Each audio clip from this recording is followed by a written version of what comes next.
حضرت سیدنا عبداللہ ابن عباس رضی اللہ تبارک و تعالی عنہ روایت کرتے ہیں کہ جہنم کی آگ اور اس کی شدت اور اس کی تپش کا اندازہ اس بات سے کیا جانا چاہیے کہ جب اللہ تبارک و تعالیٰ نے حضرت آدم علیہ السلام کو زمین پر بھیجا اور آدم علیہ السلام زمین پر تشریف لائے اور آپ کی توبہ قبول ہوئی تو اس وقت آپ کو حاجت ہوئی کھانا بنانے کی، کیونکہ جب تک کہ توبہ کی قبولیت کی بشارت نہیں ملی تھی اس وقت تو ایک ہی دھن تھی، نہ کھانا نہ پینا نہ سونا، صرف اللہ کو منانے کی فکر تھی۔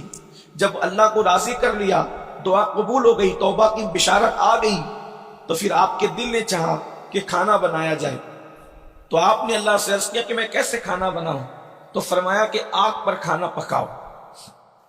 آگ کہاں سے لاؤں؟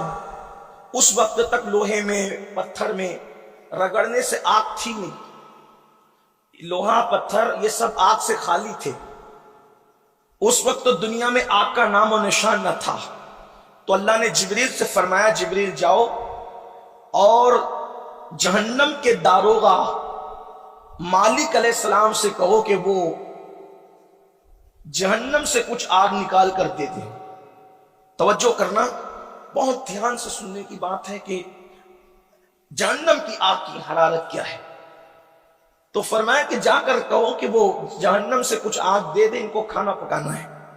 حضرت جبریل علیہ السلام پہنچے حضرت مالک کے پاس، داروغہ جہنم کے پاس، اور کہا حضرت مالک سے کہ آپ جہنم کی آگ دیں، آدم علیہ السلام کو آگ کی ضرورت ہے۔ تو کہا کتنی دوں؟ جہنم کی آگ میں سے کتنی چاہیے آپ کو؟ تو حضرت جبریل علیہ السلام نے فرمایا ایک کھجور جتنی ہوتی ہے وہ کھجور کے برابر دے تو کام ہو جائے گا ان کا۔ تو حضرت مالک نے فرمایا جبریل اگر یہ کھجور کے برابر تم آگ جہنم کی دنیا میں لے گئے، ایک کھجور کے برابر لے گئے یہ آگ کو، تو زمین آسمان سب جل کے بھسم ہو جائیں گے، کچھ رہے گا نہیں۔ ایک کھجور جتنی آگ، دھیان سے سننا، یہ حدیث پاک ہے، اللہ اکبر۔ یہ کھجور اتنی آگ اگر لے گئے تو زمین اور آسمان جل کر کے بھسم ہو جائیں گے۔ تو حضرت جبریل نے کہا پھر اس کا آدھا کر دو، یعنی آدھی کھجور کے برابر دے دو۔ تو کہا اگر آدھی کھجور کے برابر بھی لے گئے تو قیامت تک کبھی آسمان سے پانی کا ایک قطرہ نہیں برسے گا اور زمین سے ایک اناج کا دانہ بھی نہیں اگے گا، کیونکہ آگے تو پانی بھی برس رہے اور اناج سے جب زمین سے دانہ بھی اگنا ہے۔ اگر تم آدھی کھجور کے برابر لے گئے آگ تو پھر بارش بھی ختم ہے اور اناج بھی ختم ہے۔ تو کہا ایک کام کرو، ایک جو کے دانے کے برابر لے جانا۔ توجہ کریں، جو سمجھتے ہیں نا گیہوں کے دانے کی طرح ہوتا ہے، جو کے دانے کی برابر، بلکہ گیہوں تھوڑا موٹا ہوتا ہے لیکن جو ہے وہ حیت کے اعتبار سے تھوڑا سا باریک ہوتا ہے، چاول سے تھوڑا موٹا اور گیہوں سے تھوڑا سا باریک ہوتا ہے، اس کو جو کہتے ہیں۔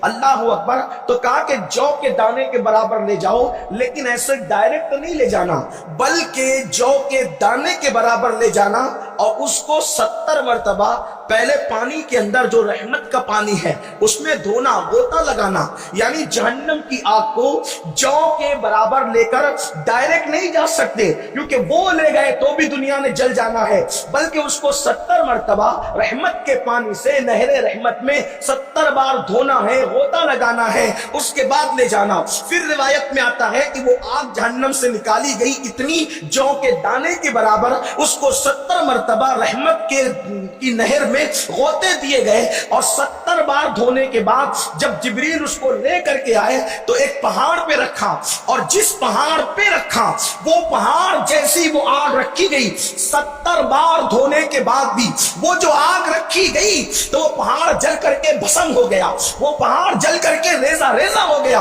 اور وہ جو آگ جہاں سے نکلی تھی یعنی جہنم سے پھر وہیں پر وہ لوٹ گئی، یعنی وہ آگ دنیا میں رہی نہیں بلکہ جہاں سے نکلی تھی وہیں پہ وہ لوٹ کر کے چلی گئی۔ لیکن جب وہ پہاڑ اس کی وجہ سے جلا اور جل کر کے بھسم ہو گیا اور ریزہ ریزہ ہو گیا تو اس آگ سے حرارت نکلی، اس پہاڑ سے حرارت نکلی، گرمی نکلی، اور وہی گرمی لوہے میں اور پتھروں میں بس گئی۔ اس کے بعد پتھر کو ایک دوسرے سے رگڑا جاتا تو اس سے آگ پیدا ہو جاتی۔ یعنی یہ جو آگ ہے دنیا کی وہ اس آگ کا دھواں ہے، دھواں جس سے ہم آج فائدہ اٹھا رہے ہیں۔